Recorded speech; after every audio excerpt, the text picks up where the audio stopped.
Very good morning dear students. आज हम आपके साइंस के 6th chapter that is physical and chemical change का लास्ट टॉपिक पढ़ने जा रहे हैं। ठीक, उससे पहले बच्चों एक बार रिकॉल कर लेते हैं सारी चीज़ों को। हम लोगों ने किसके बारे में पढ़ा? फिजिकल चेंज के बारे में पढ़ा। फिजिकल चेंज क्या होता है? अगर किसी भी सब्सटेंस की फिजिकल प्रॉपर्टी में कोई चेंजमेंट हो रहा है, फिजिकल प्रॉपर्टी इन द सेंस कि उसकी length, breadth, shape, size, colour, state, इन सब चीज़ों में चेंजमेंट हो रहा है तो हम ये बोलते हैं कि वो फिजिकल चेंज है। फिजिकल चेंजेस क्या होते हैं? टेम्पररी होते हैं, परमानेंट नहीं होते। और फिजिकल चेंज जब होता है तो कोई नया सब्सटेंस फॉर्म नहीं होता है। फिजिकल चेंजेस होने के दौरान ना तो एनर्जी बहुत ज़्यादा इन्वॉल्व होती है, एब्जॉर्ब होती है, ना तो इवॉल्व होती है। ठीक, तो ये तो कुछ बेसिक सी चीज़ें हैं किसके बारे में? फिजिकल चेंज के बारे में। अब हम बात करेंगे किसके बारे में? केमिकल चेंज के बारे में बात करेंगे। अगर किसी भी सब्सटेंस की केमिकल प्रॉपर्टी के अंदर, ठीक है, अगर किसी भी सब्सटेंस की केमिकल प्रॉपर्टीज में कोई चेंजमेंट होता है तो हम क्या बोल सकते हैं कि वहां पे केमिकल चेंज हो रहा है। ठीक, केमिकल चेंजेस कैसे होते हैं? परमानेंट होते हैं। और जब भी केमिकल चेंज होता है तो एक या एक से ज्यादा नए सब्सटेंसेस फॉर्म होते हैं वहां पे, पहली चीज। दूसरी चीज, जब केमिकल चेंजेस हो रहे होते हैं तो बहुत ज़्यादा अमाउंट में हीट एब्जॉर्ब होती है और इवॉल्व होती है। ठीक है, ये क्या है? परमानेंट चेंज है, जैसा कि हम लोगों ने डिस्कस किया। तो ये बेसिक सी चीज़ें हैं, कुछ एग्जांपल्स हम लोगों ने डिस्कस किए हुए थे फिजिकल चेंज के और कुछ केमिकल चेंज के। आज हमें क्या पढ़ना है? What is the difference between physical and chemical change. ठीक है, फिजिकल और केमिकल चेंज के बीच में डिफरेंस क्या है? तो जैसा कि हम लोगों ने बहुत अच्छे से पढ़ लिया फिजिकल चेंज के बारे में और केमिकल चेंज के बारे में, तो हम आसानी से डिफरेंशिएट कर सकते हैं फिजिकल और केमिकल चेंज को। पहला पॉइंट क्या लिखेंगे हम? फिजिकल चेंज में जब भी किसी भी सब्सटेंस की फिजिकल प्रॉपर्टी में कोई चेंजमेंट किया जाता है तो उसको फिजिकल चेंज बोला जाता है। केमिकल चेंज में क्या लिखेंगे? किसी सब्सटेंस की जब केमिकल प्रॉपर्टी में कोई चेंजमेंट होता है तो हम क्या बोलते हैं? ये बोलते हैं कि उस सब्सटेंस में केमिकल चेंज हो गया, पहली चीज। दूसरी चीज, फिजिकल चेंजेस क्या होते हैं? टेम्पररी होते हैं। और जो केमिकल चेंजेस होते हैं वो क्या होते हैं? परमानेंट होते हैं। तीसरा पॉइंट क्या होगा? थर्ड पॉइंट ये होगा कि फिजिकल चेंज जो है वो क्या होता है? टेम्पररी होता है, जबकि केमिकल चेंजेस क्या होते हैं? परमानेंट होते हैं। ठीक, इसके अलावा जब फिजिकल चेंज हो रहा होता है तो हम ये कह सकते हैं बहुत कम या फिर ना के बराबर एनर्जी एब्जॉर्ब होती है या फिर इवॉल्व होती है, जबकि केमिकल चेंज में ऐसा नहीं होता है। तो बच्चों ये बेसिक से कुछ डिफरेंसेस थे फिजिकल और केमिकल चेंज के अंदर। तो आई थिंक आप आसानी से इन चीज़ों को कर पाएंगे। ठीक, अब हमें क्या पढ़ना है? रस्टिंग ऑफ आयरन पढ़ना है। रस्टिंग ऑफ आयरन, ठीक है। अब ये जान लेते हैं कि आखिर ये रस्टिंग ऑफ आयरन होता क्या है। रस्टिंग ऑफ आयरन ये है क्या?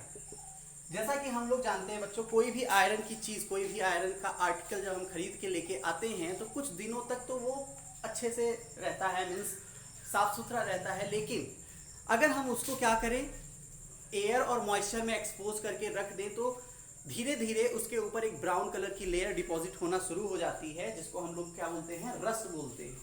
क्या बोलते हैं? रस्ट। या फिर हम इस प्रोसेस को क्या बोलते हैं? रस्टिंग ऑफ आयरन बोलते हैं। ये बहुत ही स्लो प्रोसेस होता है, बहुत धीरे धीरे जो आयरन की चीज है वो खराब होने लगती है।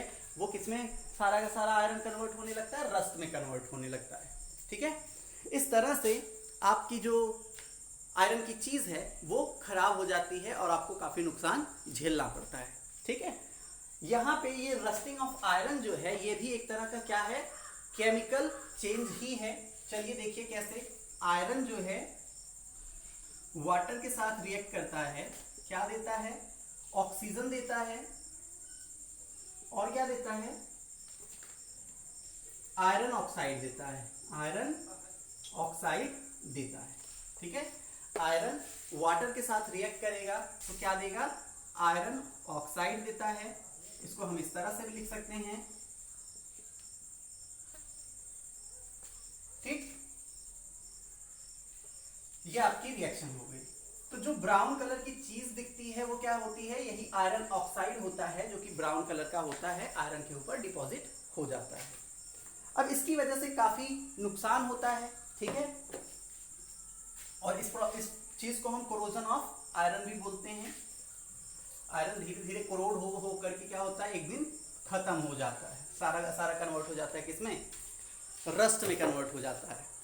अब यहाँ पे हम लोगों ने प्रॉब्लम तो समझ ली। प्रॉब्लम क्या है कि भाई आयरन की कोई भी चीज़ खरीद के लेके आते हैं, आयरन का कोई भी आर्टिकल खरीद के लेके आते हैं तो धीरे धीरे ब्राउन कलर की लेयर डिपॉजिट हो जाती है, जिसकी वजह से आपका आयरन खराब होने लगता है। ठीक, ये प्रॉब्लम।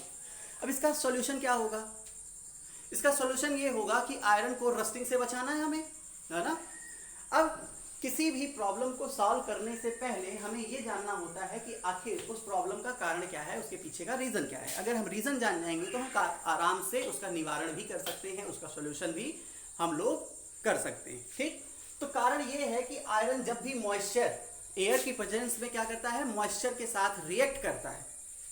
आयरन जब भी एयर की प्रेजेंस में क्या करता है, मॉइस्चर के साथ रिएक्ट करता है, तब जाके आयरन ऑक्साइड फॉर्म होता है। अगर हम क्या करें, अगर हम मॉइस्चर को उस आयरन के साथ रिएक्ट करने से रोक लें तो आपका आयरन ऑक्साइड फॉर्म नहीं होगा और आपकी जो आयरन की चीज होगी, आयरन का जो आर्टिकल होगा वो रस्ट होने से बच जाएगा।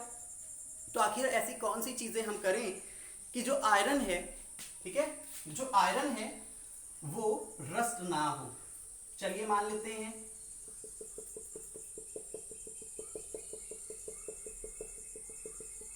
कि ये आयरन ऑब्जेक्ट है और ये है वाटर ड्रॉपलेट्स या फिर मॉइस्चर बोल सकते हैं। जब ये इसके कांटेक्ट में आएगा तभी आयरन ऑक्साइड फॉर्म होता है। अगर हम ऐसा कुछ करें कि इसको क्या करें, ढक दें, ये आयरन का जो पीस है इसको हम क्या करें, ढक दें किसी चीज से, ठीक है, तो क्या होगा, होगा ये बच्चों कि ये वाटर या फिर ये जो मॉइस्चर है वो इस आयरन की चीज से रिएक्ट नहीं कर पाएगा और आप अपने आयरन के आर्टिकल्स को रस्टिंग होने से बचा सकते हैं। ठीक है, इस चीज के लिए अलग अलग तरीके बताए गए हैं जो कि हम अगर अप्लाई करें तो आयरन की चीज को रस्ट होने से बचाया जा सकता है।